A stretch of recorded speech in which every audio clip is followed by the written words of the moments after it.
Boa noite, pessoal, tudo bem? Deus abençoe a todos nós. Vamos dar início aí a mais um estudo da nossa quinta-feira. Hoje nós estamos aí com a nossa reunião de Evangelho, né? A gente está falando um pouquinho aí sobre os temas do Evangelho toda quinta, seguindo aí, né, os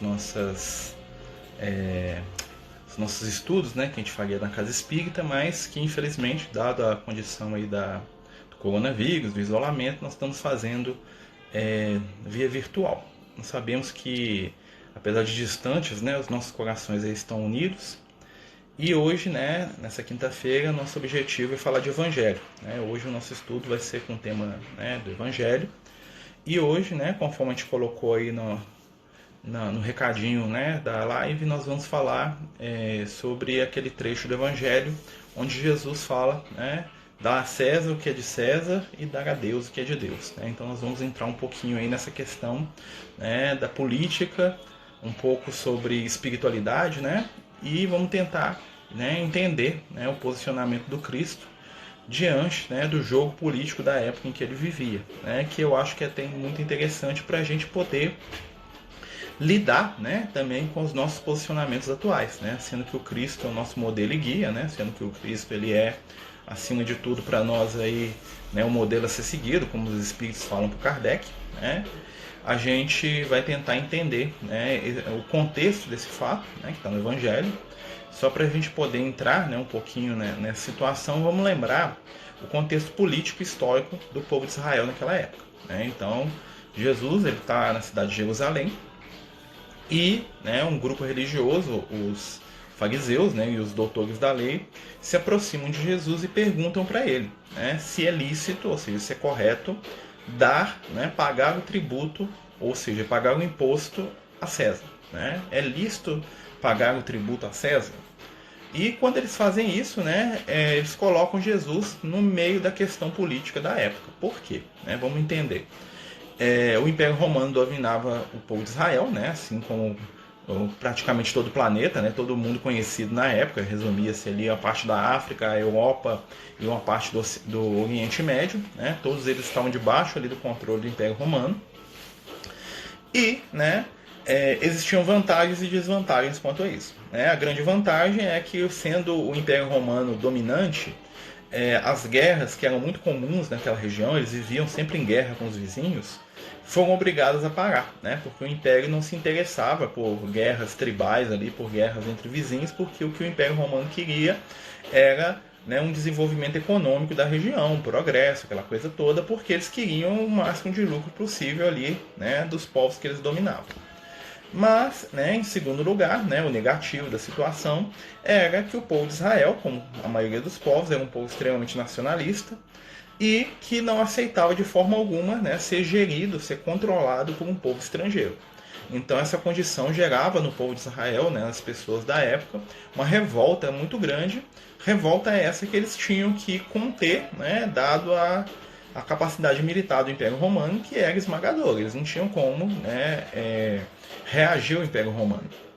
Entretanto, havia alguns movimentos de guerrilha, né, alguns movimentos de resistência, principalmente o movimento Zelote, né, que é um movimento muito conhecido na época, que adotava lá táticas de guerrilha para poder tentar libertar Israel dos romanos, que eram quase que inócuos, né, porque os romanos não estavam muito ligando para o que eles faziam. E aí Jesus ele é colocado no meio dessa questão, né? Qual que era o objetivo dos doutores da lei? Era deixar Jesus mal com alguma parcela daquela sociedade. Porque se Jesus falasse que era lícito pagar o tributo a César, o que ia acontecer? Né? Os doutores da lei iam falar para o povo que Jesus estava apoiando o invasor, né? Estavam apoiando os romanos, estavam apoiando aqueles que estavam lá oprimindo o povo deles. Se Jesus dissesse que não se deve pagar imposto nenhum para César, né, os doutores da lei iam denunciar Jesus para o governo romano como alguém que estava fomentando a revolta entre a população. Ou seja, qualquer resposta que Jesus desse, ele tomando um lado, seria, né, imediatamente, né, trabalhada negativamente em torno da figura dele. Então, por que a gente está lembrando disso, antes da gente entrar, né, propriamente dito aí naquilo que Jesus falou? Hoje em dia, as pessoas cobram muito da gente a questão de posicionamento ideológico, né? E normalmente o posicionamento ideológico ele reflete dois aspectos. Primeiro, você vai ficar bem com um determinado grupo de pessoas. E segundo, você vai ficar mal com outro grupo, né, que é o grupo contrário. Né? E Jesus, né, que nunca pregou, né, que a gente ficasse em cima do muro. Né? Jesus, de maneira alguma, ele trabalhou a ideia de que a gente tem que se neutralizar nas questões da vida, nas questões do nosso mundo. Entretanto, né, Jesus ele observa a situação de uma outra forma, né? Porque quando nós estamos polarizados, nós achamos que tudo tem apenas dois lados. Jesus ele escolhe um lado, mas o lado que Jesus escolhe não é o lado que nenhum, né, dos grupos que estavam ali presentes desejavam dele. Ou seja, né, Jesus ele não escolhe o lado dos grupos que estavam em briga, ele escolhe o lado que ele considera como correto. E isso é muito interessante, porque nós vamos notar, né, que de tempos em tempos, tudo que é espiritual, tudo que que trabalha com as questões religiosas, principalmente, né? Estou falando religião mais do que espiritual, porque a religião ela é mais materializada, vamos dizer assim. A religião, muitas vezes, ela abraça o poder político como forma de subsistir, ou seja, as pessoas, né, que fazem parte da religião, né, equivocadamente se entregam ao poder político dominante como forma de se manterem, né, no poder e, de certa maneira, preservarem, né, a sua visão religiosa. E todas as vezes que isso acontece, nós vamos notar que existe o quê? Quanto mais a religião busca, né, se unir ao poder material, mais ela perde em conteúdo espiritual e mais, né, ela se afasta daquilo que é a essência dela, que é trabalhar a alma imortal do ser humano. Então, assim, todas as vezes que nós escolhemos o caminho mais fácil, todas as vezes, né, que a pretexto de fazer o bem, nós aceitamos o mal, né, ou nós somos coniventes com aquilo que está errado, né, o que acontece? A espiritualidade vai desaparecendo aos poucos daquela situação e a materialidade começa a tomar conta. Que é, né, o quadro que a gente vê aí na maioria das religiões hoje. Né? Muitos líderes religiosos abraçados com o poder, né, dominados pelo poder, tendo que calar aquilo que muitas vezes é certo, porque vai desagradar fulano, ciclano, que detém o poder transitório do momento, né? E muitas vezes esquecendo, né, daquele movimento que é o quê? A nossa fidelidade tem que ser com Cristo e não com nenhum processo ideológico. Né? Então isso é uma coisa que muitas vezes a gente confunde, tá? Ah, sim, né? Eu tenho uma dúvida sobre a passagem do Evangelho, porque na passagem Jesus cura o gadareno, a legião que estava com ele, pede para que Jesus jogue nos porcos. Então vamos fazer um adendo aqui para responder, né, o companheiro aí. Os porcos para o povo de Israel representavam a impureza. Né? O Moisés recomendava que não se comesse a carne de animais que tinham unha fendida, né? Como era o porco, vamos dizer assim. E o que acontece? O que representa aquela passagem ali? Né? Tinha um companheiro que estava obsidiado, estava sendo atacado por uma falange de espíritos desequilibrados.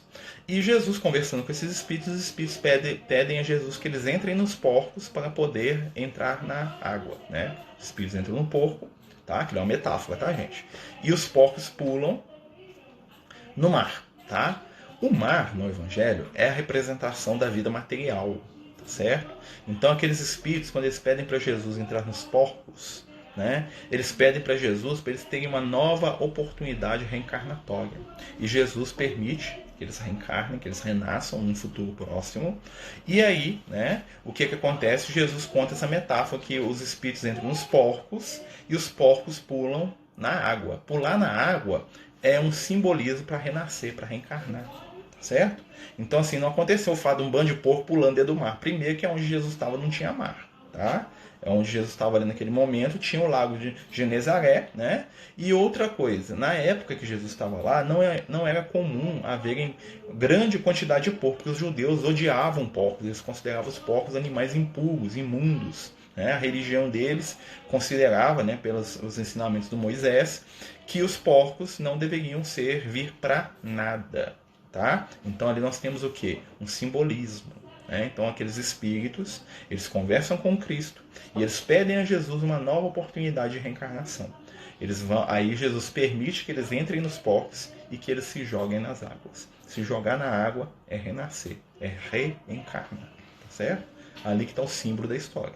Né? Muitas coisas que Jesus fazia, muitos dos atos práticos de Jesus, como esse processo aí desobsessivo que ele faz com um rapaz na cidade de Guedara, né? O Gadareno, né? Por isso que ele chama, porque ele é da região de Guedara, tinham uma parte real, né, que é a questão mesmo dele afastar os espíritos, né, mas ao mesmo tempo tinha uma parte simbólica, né, essa segunda parte ela é simbólica, tá certo?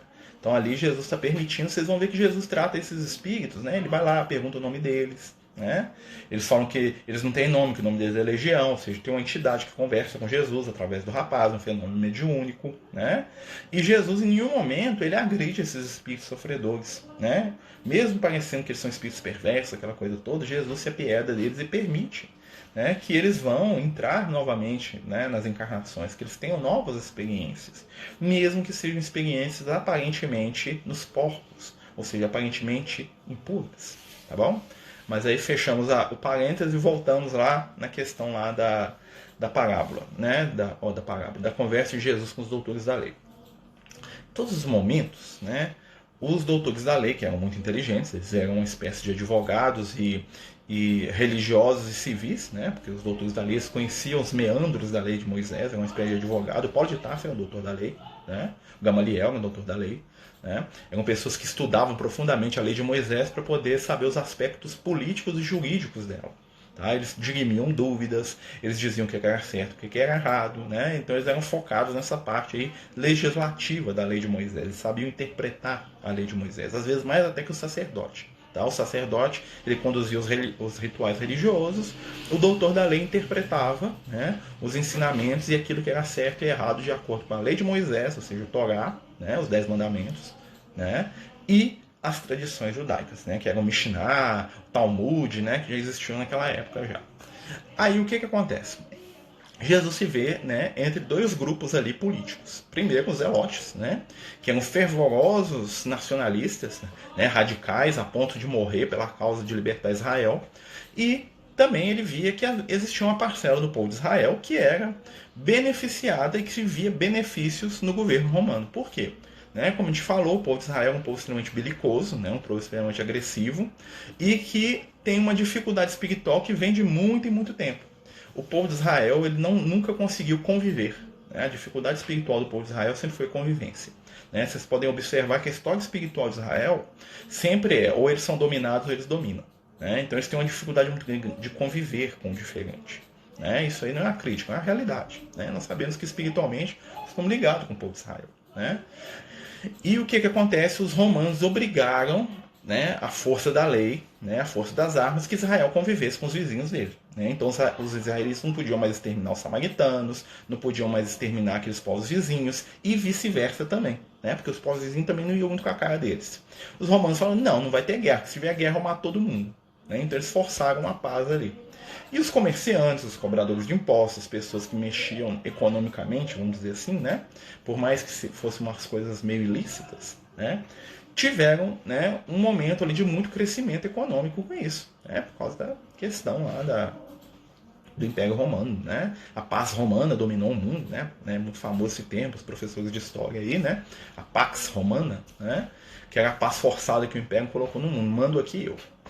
E, né, Jesus se viu, né, entre esses dois grupos que queriam o quê? Que Jesus se posicionasse, né, a favor de um e a favor de outro. E os doutores da lei ali no meio para manipular o resultado. Né? Fosse o resultado que Jesus escolhesse, eles iam, vamos dizer assim, manipular com o grupo que fosse rejeitado por Jesus. E hoje nós vemos isso, né, acontecendo o tempo todo. Nós estamos num momento de transição, né, muito maior do que aquela. Né, se naquela época existia um governo que dominava as pessoas, né, existia ali a revolta, né, e a mão de ferro da ditadura romana, da opressão romana.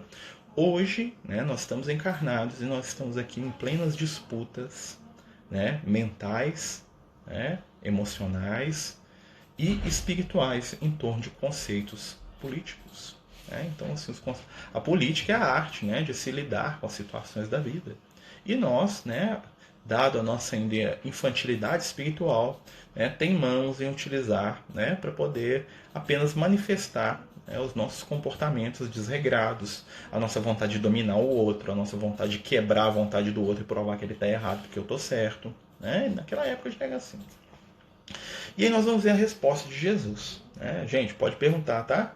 Se eu estiver falando aqui, estiver viajando aqui, vocês podem dar aquela cortada de leve, né? E puxar, tá bom? Vamos ver a resposta de Jesus. Jesus, o que ele faz? Ele pede uma moeda, né? Um denário, né? Que vê a palavra denário, vai virar a palavra dinheiro no nosso idioma, né? Do latim denarius, né? E o denário romano, né? Que entregam para ele, ele pergunta, de quem que é essa moeda? Né? Quem é a efígie, né? O rosto, né? E de quem é a inscrição na moeda? E eles falam, a moeda pertence, é de César, né? Naquela época, o César, o imperador romano da época, era o Tibério, né? Que era um cara mentalmente comprometido, né? Tipo, como quase todos os Césares o foram, né? Pessoa psicopata, né? Cheio de histórias tenebrosas em torno da sua figura, mas naquela época o governante do Império Romano era o imperador Tibério. E eles mostram a moeda para Jesus, né? E nessa moeda está impressa o rosto do imperador Tibério. Olha que interessante, o que a moeda remete para a gente? Primeiro, né, de um lado da moeda estava o quê? O rosto do imperador. Do outro lado da moeda, tá, estava a efígie do Império Romano e aquilo que ele representava. Tá bom? Então, quando ele vira para as pessoas e fala assim, de quem é a moeda? Ah, pertence a César. O que ele fala? Dai a César, que é de César, e a Deus, o que é de Deus. Por que Jesus fala isso? Prestem atenção, a moeda tem quantos lados mesmo? A moeda ela tem dois lados. Né? Quando Jesus pede a moeda, o que Jesus está dando a entender para aquelas pessoas que estavam ali à volta dele?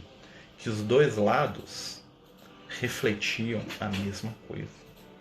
Tanto os movimentos revolucionários zelotes lá, com a sua pretensa liberdade que eles queriam para o povo de Israel, tanto o Império Romano dominador, controlador, né, opressor, que era mesmo, eram duas faces de uma mesma situação espiritual.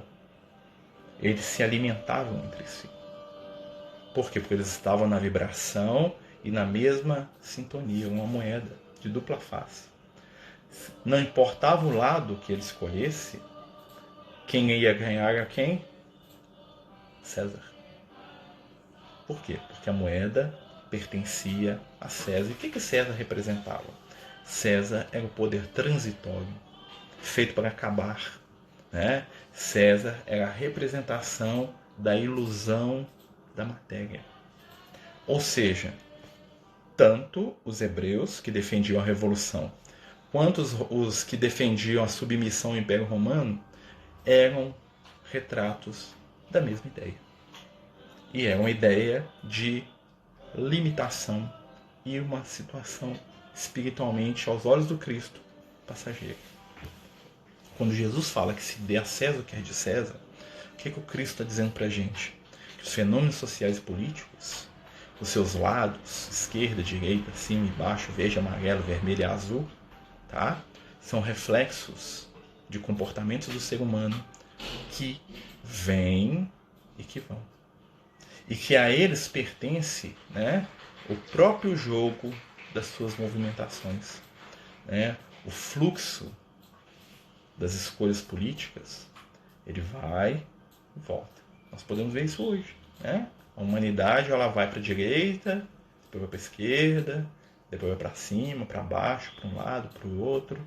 Sempre no movimento de pêndulo. Observem. Sempre que a questão, né, vai muito para um lado, vem um movimento de pêndulo e joga ele de novo para poder buscar o quê? O reequilíbrio.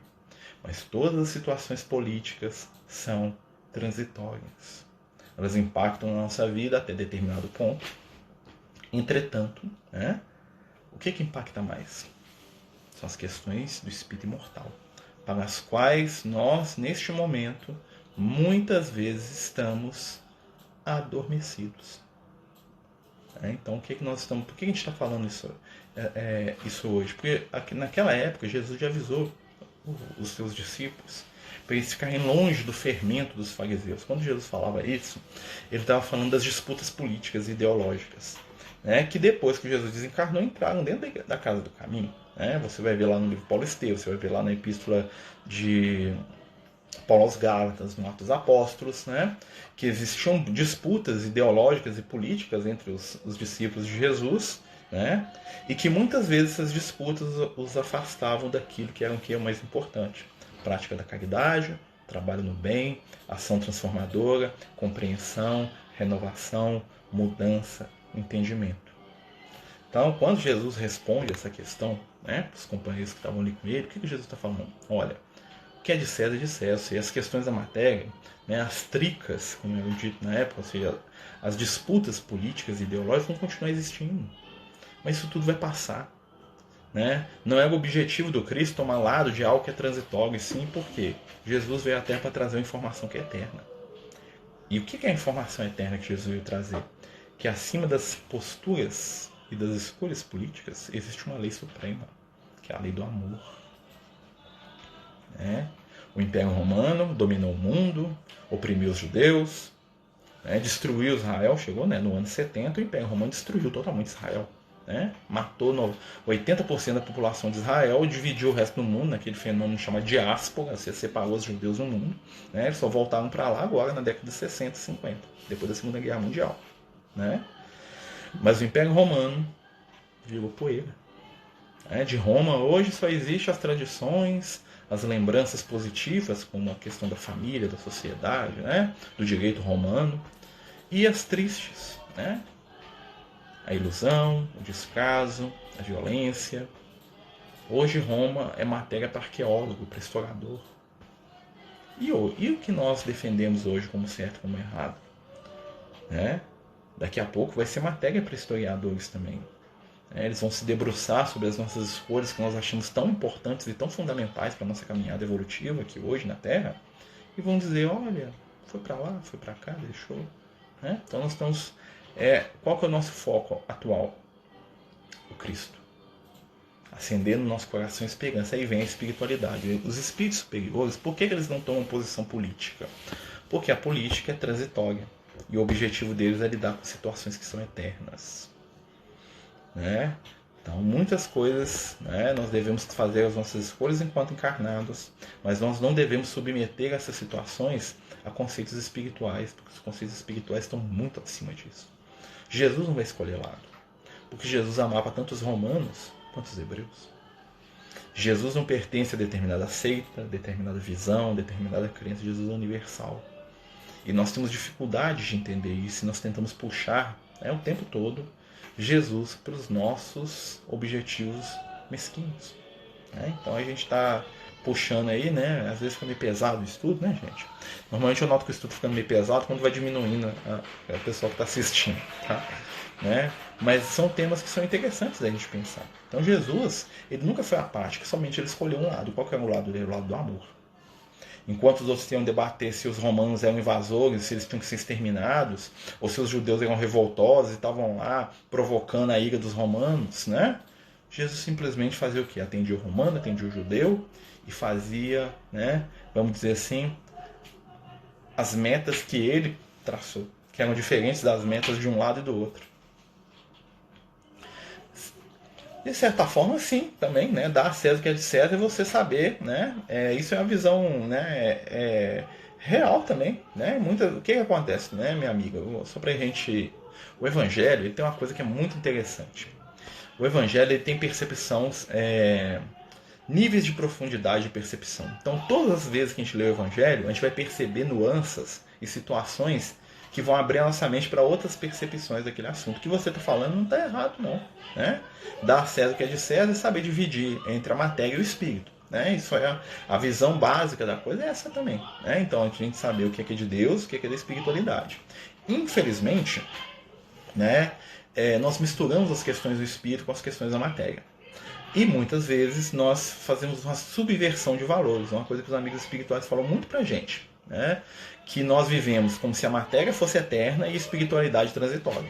Porque nós damos muito mais valor para a matéria do que nós damos para o espírito imortal. Né? Então, assim, isso é uma coisa que nós temos que aprender a lidar. Né? Porque o que acontece? Qual que é a função da vida material? Né? Lá no Livro dos Espíritos, o Kardec pergunta isso, qual que é a função da matéria? Né?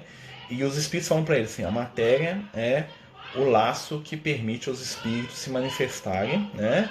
E o meio pelo qual, né, ou através do qual eles podem se evoluir. Ou seja, a matéria é um instrumento do espírito. Ou seja, a matéria, né? Ou seja, a casa, o trabalho, tudo que nós temos materialmente são instrumentos para o movimento do nosso espírito. Ou seja, eles têm um objetivo fixo e determinado, né? O que acontece é que muitas vezes nós fazemos o contrário, nós colocamos a matéria como objetivo e o espírito, né, como sendo uma ferramenta para trabalhar as questões da matéria, né, que é diferente, mas, né, é só a gente reverter aí um pouquinho que a coisa funciona. Tudo a ver, né? Nós estamos vivendo um momento de muita disputa, muita briga, né? E a gente acha que a gente está certo. Lembra? Uma coisa, por que Jesus não toma posição, gente? Porque quem briga é o mal. Não existe luta do bem contra o mal. Por mais que seja difícil entrar na nossa mente, né? Somente o mal briga com o mal. Né? A pretexto de destruir o mal me torna o mal. Né? Quando, por exemplo, você vê a Segunda Guerra Mundial, né? A pretexto de vencer, né, a atrocidade nazista, os americanos invadiram a Europa e mataram um monte de gente também. A pretexto, né, de vencer a atrocidade nazista, os russos invadiram a Berlim, né, e fizeram barbaridade lá em Berlim quando eles tomaram a cidade. Né? Ou seja, era o mal dominando o mal. Né? Às vezes, para você vencer o mal, você se transforma você mesmo num outro mal. Então esse não é o caminho de Jesus. Jesus não vai tomar lado sobre isso. Então aquela visão dos líderes religiosos abençoando as baionetas lá, abençoando os canhões, né, que vão tirar a vida dos seus irmãos lá, aquilo ali é totalmente contrário à espiritualidade. Né? O que a espiritualidade diz sobre o Covid no mundo e qual a visão dos espíritos amigos sobre a crise política e econômica da saúde. Nossa senhora, essa aí é profunda, hein, amigo? O que a espiritualidade fala? Nós estamos vivendo um momento, né, de transição. Isso aí nós já sabemos, isso aí, né, a gente vê isso sendo falado o tempo todo. Né? A doença é um reflexo das escolhas nossas enquanto sociedade humana. Isso aí, né, o que é o vírus? O vírus é um mecanismo de defesa do planeta contra a gente, vamos dizer assim. Né? Nós estamos, né, com uma vida que é insustentável do ponto de vista material, né, a médio e longo prazo. Né? Não tem como a humanidade se manter nesse ritmo de consumo e o planeta dar conta de sustentar isso. E o que acontece? Né? Nós estamos cada vez mais egoístas, cada vez mais materialistas, né? E aí vem, né, essas questões de doença, de saúde, que são reflexo da nossa própria doença de intimidade. E as questões políticas? Né? O que acontece? Qual que é a maior crise política? É a falta de amor. É a mesma coisa que estava acontecendo na época de Jesus. Gente, é igualzinho, nós repetimos os mesmos ciclos. Né? Naquela época, você tinha lá o Judas Iscariotes. Oi, Alfredo, tudo bom? Nós tínhamos lá o Judas Iscariotes, que ficava lá martelando na cabeça de Jesus o tempo todo quando que ele ia agir contra os romanos, porque na cabeça do Judas só existiria felicidade no mundo no dia que Jesus exterminasse o Império Romano e desse a Israel, né, o lugar dos romanos. Ou seja, eles não queriam paz, eles queriam tomar o lugar do romano. E Jesus nunca entrou nessa onda, ele morreu, né? O Judas tentou matar Jesus exatamente para poder ver se forçava a barra do Cristo. Né? Pobre, coitado. Né? Mas vocês vão ver que as pessoas estavam divididas. Quando Jesus falava bem dos romanos, os hebreus revoltavam contra Jesus. Né? Esse cara é o Messias, né? Esse cara falou bem do romano aqui, não pode. Um romano tem a maior fé que qualquer um em Israel, que absurdo, esse cara tá rindo da nossa cara. Né? Então, assim, são as mesmas questões. Né? Se você não escolhe um lado político, você é taxado pelo outro. Né? E se você escolhe, você está errado. Né? Também. Porque sempre tem alguém que é contra aquilo. Né? Então, qual que é a postura do cristão, do ponto de vista da espiritualidade? Né? Cada um de nós é livre para ser o que é, desde que a gente siga o que os ditames da nossa consciência. E o que a nossa consciência diz para a gente? Que nós devemos fazer ao próximo aquilo que nós gostaríamos que fosse feito para a gente. Então, em todas as situações políticas, econômicas, sociais, vamos pensar. O que eu gostaria que o outro fizesse para mim? E eu vou ter a resposta de qual deve ser o meu posicionamento. Né? E nós podemos observar que cada caminho, né, como cada teoria política aí, tem seus pontos positivos e tem seus pontos negativos. Mas o Evangelho, ele só tem pontos positivos. Então o trabalhador do Evangelho ele já escolheu. Ele escolheu Cristo. Ele escolheu o amor. E quando nós escolhemos o amor, né, a nossa forma de lidar com as situações é diferente. Nós não vamos nos pautar por ideologia política, nós vamos nos pautar pelo Cristo. Né? Então vamos voltar aqui. Sim, A resposta de Jesus é uma resposta que o quê? Ele queria ensinar para aquelas pessoas, porque eles queriam pegar ele pelo pé, né? E aí Jesus dá uma resposta que cala, que faz com que eles se reflitam. Jesus fala para eles, vocês são o mesmo lado. Vocês são dois lados da mesma moeda. Né? Foi isso que Jesus respondeu para eles. O que vocês querem? Que eu assuma um posicionamento diante das brigas de vocês? Eu amo os dois lados. Né? Não enquanto ideologia, mas enquanto ser humano. Jesus amava tanto o Tibério, que era o psicopata assassino, que era o imperador do Império Romano, quanto ele amava o João Evangelista, que era o apóstolo do amor, que ficava lá do lado dele 24 horas por dia. Vocês ouviram disso? Jesus amava tanto o centurião romano, que foi lá e deu a maior demonstração de fé, né, que existia na época, como o Caifás, que mandou matar ele. Pode ter certeza. Né? Jesus amava tanto o soldado romano estuprador e assassino, quanto o judeu inescrupuloso que jogava veneno na água dele de noite. A escolha de Jesus era um amor. Né? Mas ele não quer dizer que ele concordava com as práticas romanas ou que ele concordava com as práticas dos judeus. Quer dizer que ele via seres humanos ali. E esse é o grande desafio. Né? E essa é a grande beleza do olhar do Cristo. Né? Então vamos continuar. Mas às vezes o mal é necessário. O mal nunca é necessário. O mal nunca é necessário. Às vezes o mal é a única ferramenta que nós sabemos utilizar. Né? Vamos lembrar o seguinte: cada um de nós dá aquilo que tem. Né? A Joana d'Arc, né, que é a reencarnação do Judas, é um espírito que a única coisa que ela sabia dar é o quê? Militarismo. Ela foi o rei Davi, né? Foi o Judas Iscariote, ou seja, um espírito que sabia manipular a multidão. A missão dela era libertar a França, mas precisava ser pela violência? Não. Mas ela dava conta de fazer diferente? Não. Ela fez o que ela deu conta. Muitas vezes, né, quando nós fazemos aquilo que nós damos conta, existe um atenuante. Ela não saberia fazer de outra maneira. E nem a época em que ela vivia comportaria isso. Imagina Moisés, gente. Moisés reencarna lá no Egito, ele mesmo é um espírito complicadíssimo, né? Que Moisés tinha altos problemas com o poder, com a vaidade, né? Ele queria ser faraó, depois ele queria ser rei de Israel, né? O Moisés era um cara, né? Mas ele queria seguir o que a espiritualidade estava orientando para ele. E Moisés matou e a rodo, né? Mas foi a espiritualidade que disse para Moisés matar? De maneira alguma. Tanto é que, né, um dos mandamentos da lei dos 10 mandamentos é o quê? Não matarás, né? E nós vamos ver o Moisés quebrando o mandamento. Né? Quando a gente lê lá e fala que Moisés quebrou a tábua da lei, a gente pensa que Moisés pegou a tábua, que jogou no chão, a pedra quebrou, né? Moisés quebrou a tábua, no sentido que ele foi lá e falou assim, não matarás, ele foi lá e matou. Foi essa quebra dos mandamentos que o Moisés fez. Que é muito mais profundo que quebrar um pedaço de pedra lá. Né? Mas às vezes a gente vê as coisas de maneira superficial. Então assim, o mal, ele existe, né, pelo nosso atraso espiritual. Os espíritos falam isso, o mal é um efeito colateral do nosso momento evolutivo. Mas é um efeito que passa muito rápido. Daqui a pouco nós já vamos entrar num outro nível de evolução, que o mal vai ser só uma historinha do passado, uma lembrança que nem existe mais. O mal não tem esse tamanho todo que a gente imagina. O mal só existe em mundos primitivos igual ao nosso, mundos que estão num processo de transição. Ele passa tão rápido aos olhos da eternidade, né? Que ele nem é muito contado pelos espíritos de luz. O mal é uns segundinhos lá na eternidade, aqueles, né, quando a gente começa nosso processo evolutivo, nós não sabemos muito bem o que fazer, e nós fazemos um tal de mal lá, mas depois aquilo acaba. Né, porque o mal é transitório mesmo. Né? Só que nós, né, podemos e já temos maturidade espiritual suficiente para fazer diferente. Né?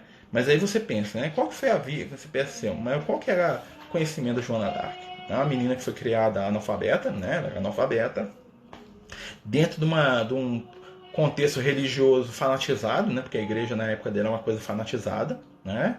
E que tinha uma mediunidade extremamente ostensiva, que não sabia interpretar direito o que estava acontecendo com ela, que não entendia o fenômeno que estava acontecendo com ela, né? Muito pelo contrário, e que foi alçada ao papel de líder lá com 16 anos de idade de um exército. O que ela ia fazer? Qual que era a estrutura espiritual que esse ser tinha? Quase nenhum. E ela fez o que ela deu conta. Né? Outra coisa seria se a Joana d'Arc nascesse hoje aqui no Brasil, tivesse uma família que explicasse para ela, né, o que é o certo e errado, tivesse acesso a um conhecimento espiritual profundo, né, conhecesse as obras de Kardec, a doutrina espírita, o evangelho a fundo lá, você pode ter certeza que ela ia tomar outras decisões. Ela ia saber lidar com a mediunidade dela, né? Mas dentro do contexto que ela viveu, ela fez o que ela deu conta. Como Moisés fez aquilo que ele deu conta. Né? Diferente disso é o Cristo, né? Jesus, ele foi ele mesmo o tempo todo, porque Jesus ele não estava dentro, Jesus ele não estava quando encarnado, limitado pelos conceitos da época. Jesus ele era pleno. A mente do Cristo estava lá ativada o tempo todo. Então Jesus ele sabia muito bem quem ele era, o que ele estava fazendo aqui e por que ele estava fazendo. Mas nós não estamos nesse nível ainda. Nós estamos dentro de determinados conceitos. Né? Tem uma coisa que o Liel fala comigo muitas vezes, que a gente aqui encarnado, a gente não é o que nós somos no plano espiritual. Tá? Porque aqui nós estamos extremamente limitados, meus amigos. Nossa Senhora! Aqui nós não sabemos quem nós somos direito. Aqui nós estamos limitados emocionalmente, fisicamente. Né? Tem a tempestade hormonal que está sendo jogada no nosso corpo o tempo todo. Né? Tem uma série de fatores sociais, de criação, de preconceitos que são colocados aqui na nossa intimidade. Quer dizer que eu sou inocente do que eu faço? Não. Quer dizer que aqui eu estou limitado. Aqui eu não sou tudo que eu sou no plano espiritual. Né? Quem nós somos de verdade? Nós somos o nosso melhor momento. É uma frase o pensamento que mais me consolou da espiritualidade, né? Desde que eu me lembro, assim, que eu converso com os espíritos, é isso. Nós somos o nosso melhor momento. O que isso quer dizer? Pensa naquele momento que você foi a melhor pessoa que você podia imaginar. Sabe aquele momento que você fez uma caridade, que você perdoou, que você fez um bem, assim, que você olhou e falou assim, nu, né? Eu fiz uma coisa muito boa. Você, espiritualmente, é aquilo. Por quê? Aí o Espírito explicou por quê. Porque nós não degeneramos. Ou seja, nós não conseguimos fingir o que nós somos, né? E nem voltamos para trás. Então nós somos o nosso melhor momento. Né? Nós somos o nosso melhor momento. Então quando a gente estiver meio para baixo, vamos lembrar qual foi o melhor momento espiritual da nossa vida. Né? Sim, ela tinha uma fé, com certeza. Não duvido disso nunca, mas ela tinha instrumentação para poder entender o processo que ela estava passando. Muito pouca. Né? Então, o que ela fez dentro do que ela dava conta estava ótimo, ela deu conta daquilo ali. Mas, né, se ela com a mentalidade da pessoa de hoje não faria a mesma coisa. Não ia recorrer talvez à violência, né? Mas foi o que ela deu conta. E foi útil. Né? E deixou uma lição muito interessante para a humanidade. Não foi a melhor das lições, né? Mas foi uma lição. Fez muita gente parar para pensar. Né? Nós temos que valorizar. Boa noite, amigo, tudo bem? Graças a Deus. Quando vemos um momento crítico, o planeta passa, sinto que a maioria da humanidade ainda permanece os erros que é cometida tanto. Sim, nós repetimos. Né? Nós tendemos a repetir os mesmos erros. Por quê? Porque a repetição nos traz segurança. O reflexo condicionado é o quê? É uma esteira de repetições. Sempre que acontece uma situação conosco, nós respondemos de acordo com os nossos condicionamentos. O que aconteceu? Vamos pegar a Joana d'Arc de exemplo. Né? A Joana d'Arc, nas encarnações passadas dela, ela foi um homem guerreiro. Né? E aí, ela estava num corpo feminino, né? Uma espiritualidade muito inteligente, né? Colocou ela no corpo de uma mocinha, onde, né, vamos dizer assim, a agressividade, a violência dela ia ser bem contida, porque ela não ia ter um corpo para poder... Imagina a Joana d'Arc no corpo de um homem do Arnold Schwarzenegger naquela época. Ela saía enfia na mão na cara de todo mundo. Né? Então eles reencarnaram ela num corpo feminino, né, extremamente frágil, porque eles falam que ela era muito franzina, né, pequenininha. E o que acontece? Ela, apesar disso tudo, de estar encarnada num corpo que não facilitava a questão da belicidade, da guerra, dessas coisas todas, ainda assim, dado ao reflexo condicionado que ela tinha, né, ela virou um comandante de guerra. Ela virou um líder de guerra. Né? Coisa que o próprio Judas queria ser. Só que Jesus não deixou ele ser. Né? Mas o Judas queria organizar um movimento lá de revolução em torno do Cristo. Jesus cortou as asinhas dele. Né? Mas olha só, então ela se vê sozinha, com a mediunidade extremamente expansiva, vê a espiritualidade, né? Que ela interpreta da forma que ela dava conta, dada a condição, né, cultural que ela tinha na época de encarnada lá, e a espiritualidade pede que ela liberte a França. Qual que é, né, o reflexo disso? Ela vai fazer do jeito que ela sabia. Como é que ela sabia? Através da guerra, da briga, porque era isso que o espírito dela dava conta. Né? Na verdade, a grande passagem da Joana d'Arc não foi libertar a França, não foi a guerra, não foi levantar o exército para ir atrás dela, lá vencer os ingleses, não foi nada disso. A grande sacada e o grande momento espiritual da Joana d'Arc foi quando ela foi traída. Quando o rei da França, que ela tinha ajudado a ser coroado, entregou ela para a Inquisição. Foi ali, ali que o espírito, né, que aquele espírito guerreiro, né, foi ali que o espírito aprendeu a lição, porque ali ela não reagiu, ela não escandalizou, ela se entregou à espiritualidade, ela perdoou, né, e ela foi queimada viva pedindo perdão, né, para as pessoas que a agrediram. Foi ali que ela venceu a encarnação dela. Né? O grande salto evolutivo do Judas, do Rei Davi, né, que é o mesmo espírito, né, da Joana d'Arc, foi ali. No momento da traição. A reação dela à traição foi o que mudou tudo na história daquele espírito. Para fazer guerra, ela sabia. Né? O Rei Davi era um guerreiro. O Judas Iscariotes era um guerreiro. Né? O Judas Macabeu, que é uma outra encarnação deles, né? É um guerreiro. Mas na hora que ela foi traída pela pessoa que ela colocou ela no lugar lá para ser o rei, né? Que ela foi traída assim na lata, né? O cara entregou ela para a Inquisição, né? E entregou assim, ó, rindo. Separou. Ela podia ter feito um movimento de revolta lá, ela podia ter chamado o exército dela, ela podia ter, né? Ela não fez nada disso. Foi ali que esse espírito encontrou a remissão espiritual dele. Foi ali que ele acendeu e subiu para as esferas iluminadas. Entendeu? Não foi na guerra. Porque pra gente, né, fica muito aquela coisa guerreira, dela lá com o estandarte na mão, né? Gente, não foi ali. Ali ela estava fazendo aquilo que ela estava acostumada. Aquilo ali para ela, ó, é fácil, né? Foi na hora que ela foi traída e queimada viva, foi a reação dela diante daquilo, que ela reagiu como um espírito iluminado, como um espírito perdoe que ama, foi ali que ela cresceu espiritualmente, né? Com certeza, né? Sempre teve, o Rei Davi mobiliza até hoje, né? Vamos continuar aqui. Ó. Então podemos concluir que a gripe espanhola é uma repetição coletiva? Com certeza. Com a peste negra. Lembra da peste negra, lá dos ratos? Com certeza. São fenômenos que voltam na gente. Né? Lição não aprendida, lição repetida. O Lucas sempre fala isso comigo. Lição não aprendida, lição repetida. Lição não aprendida, lição repetida. Então na nossa caminhada... né? Na nossa caminhada evolutiva, todas as vezes que nós não aprendemos uma lição, seja individualmente, seja coletivamente, lição não aprendida, lição repetida. Então muitas vezes nós estamos repetindo as mesmas lições, né? Em graus mais profundos, diferentes, né?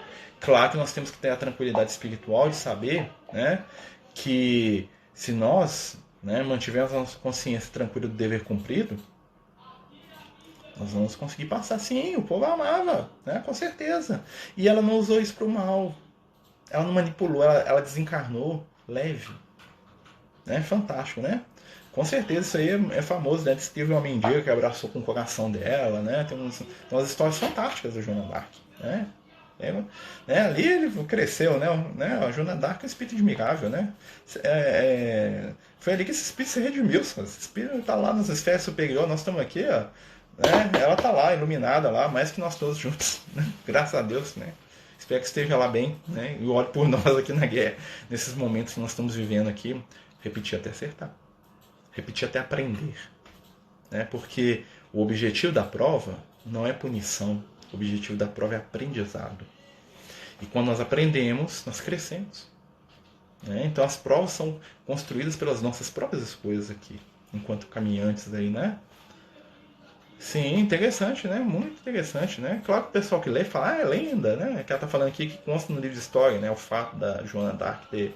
Alguém viu o espírito dela saindo do corpo, né? Consta, mas aí quem lê fala, isso é mitologia, é logo alta da Idade Média, mas a gente sabe que não é, né? Mas vamos continuar aí as nossas reflexões. Nós temos um tempinho aí, né, gente? Nós temos mais uns 15 minutos aí até terminar a live. Alguém quer, né, falar alguma coisa, quer trazer alguma reflexão aí, alguma pergunta para a gente dar seguimento, né? Né? Olá, tudo bem? Tem uma companheira dando oi aqui, né? Sim, está escrito. A gente está falando, né, sobre dar a César o que é de César, né? Sobre a gente também saber dividir, né? Como a companheira falou lá no início. A gente saber na nossa vida o que pertence ao nosso espiritual e o nosso material, né? Porque o material e o espiritual eles não são complementares, né? Eles são complementares, eles não são antagônicos. Essas histórias do Egito Antigo também há lições, com certeza, né? Qual delas, por exemplo, que você quer falar, né? Traz aí para nós a que você quer que a gente pense, né? Sim, com certeza você viu a história do Moisés. O Moisés é um espírito que o que acontece? Você vê lá, ó.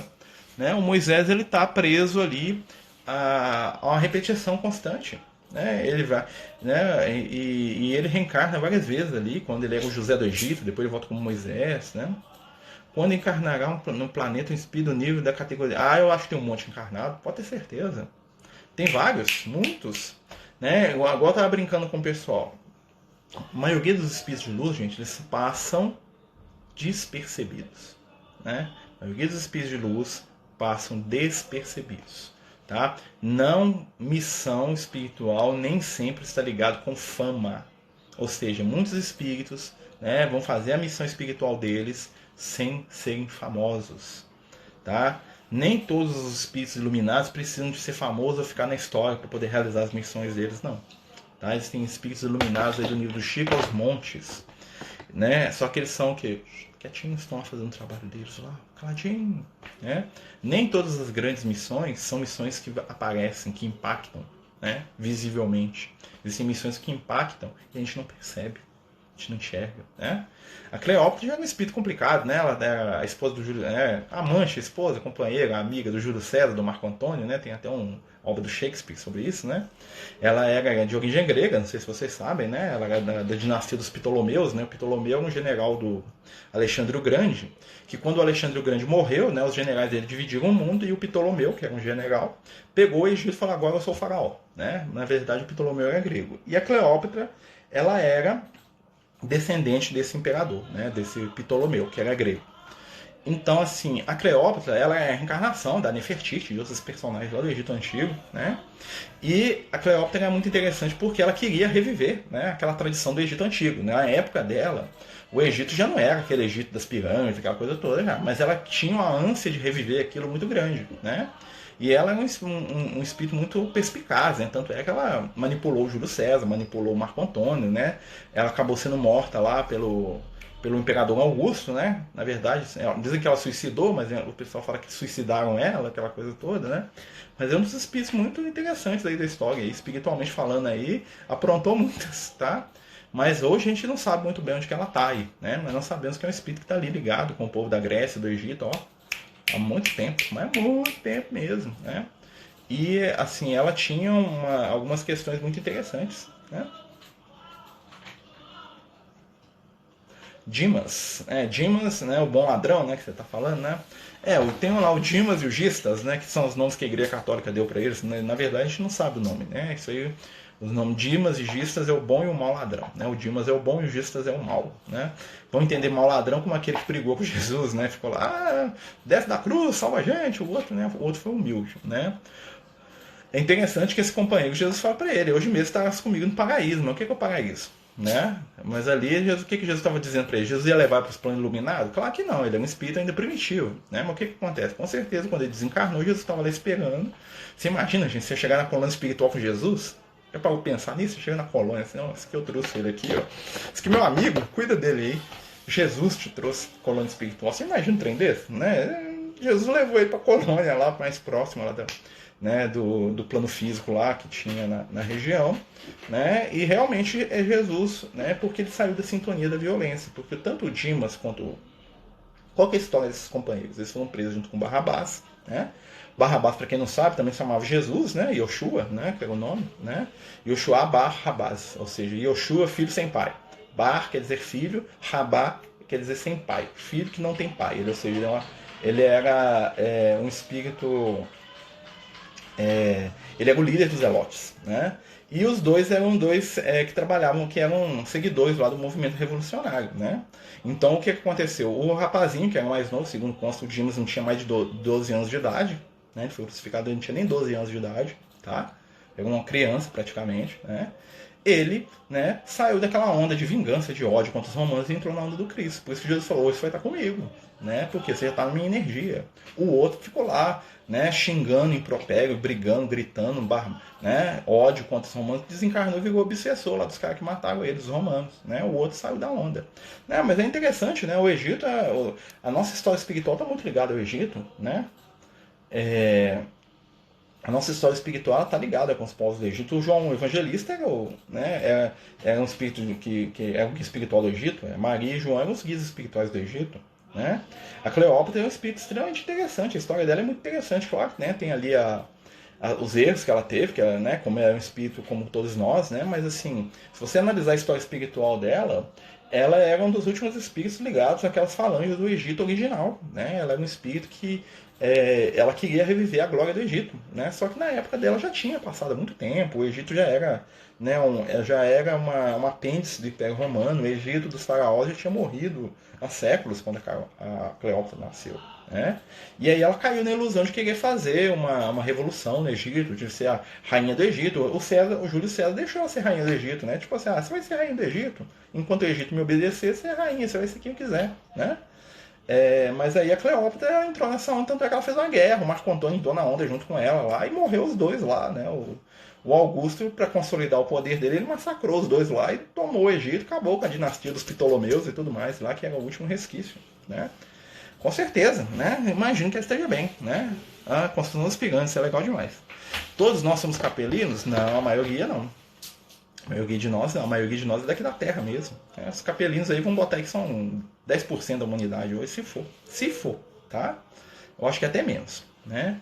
Mas os espíritos de capelas, ou eles estão tudo iluminados e já voltaram para casa, né? Os espíritos de hoje de capela que restam no planeta Terra aí são os espíritos de luz, né? Existe um ou outro que está atrasado aí, tá, né, na rabeira evolutiva ainda, porque quis, mas assim, a maioria já iluminou tudo. Nós aqui, nós não sabemos. A gente saber quem a gente é nesse sentido é muito difícil. Talvez no plano espiritual, talvez, né? A gente vai saber disso, né? Se a gente falar isso enquanto encarnado, é meio que viagem na maionese um pouquinho, né? Mas a gente pode sonhar, né? Pensar que será, que não é, né? Os espíritos, quando a gente pergunta essas coisas assim para os espíritos, eles ficam, não preocupa com isso não, você vai viver o amor, Jesus aqui, vai trabalhar para Jesus, meu filho, vai montar a cesta básica, vai fazer campanha de leite lá, vai fazer campanha do Kirso, vai, entendeu? Aí eu perguntei uns negócios dele pro Lê, eu falei, não, meu filho, ali, ó, os pobres estão precisando de comida ali, ó, nós estamos com 50 cesta básica, né? Hoje é mais 70. Né? Nós precisamos botar comida na boca do povo, falar de Jesus, né? Nós precisamos consolar em nome do Cristo, saber de onde que nós viemos. Sei lá, no plano espiritual a gente conversa sobre isso. Né? A espiritualidade normalmente brinca assim com a gente. Né? A construção dos pirâmides foram obras dos espíritos que vieram de capela, né? Com certeza. Né? Não era uma coisa muito agradável, né? Mas não era também aquela coisa tenebrosa, não. Na verdade, nós podemos dizer que as pirâmides eram monumentos da vaidade humana. Porque os caras que fizeram as pirâmides faziam para poder perpetuar, né, a personalidade deles. Vou construir a pirâmide aqui que daqui 10 mil anos os caras vão lembrar de mim. Né? Tanto é que a pirâmide de Quéops, né, que é o Khufu, né, o faraó egípcio, né, que é o Paulo de Tarso, você sabe disso, né? O Khufu é o Paulo de Tarso, a encarnação anterior. Né? Esse deve ser o Jacó, o pessoal todo. Foi construída, qual que é o objetivo da pirâmide? Quando daqui 10 mil anos o povo vai olhar para esse negócio e vai lembrar do meu nome. Era isso que o cara construiu para isso. Né? Porque os egípcios eles acreditavam, né? É um conceito até interessante. Eu vou filosofar aqui, já que vocês jogaram o Egito, nós vamos entrar no Egito. Os egípcios antigos eles acreditavam que a sua alma ela era mortal e que a sua alma ela continuava existindo, né, na pós-vida enquanto alguém lembrasse de você. Então, enquanto alguém lembrar de você, na visão deles, tá, gente? A gente sabe que não é isso, mas eles acreditavam, né? Um dia a gente entra nisso aí para poder explicar por que eles acreditavam.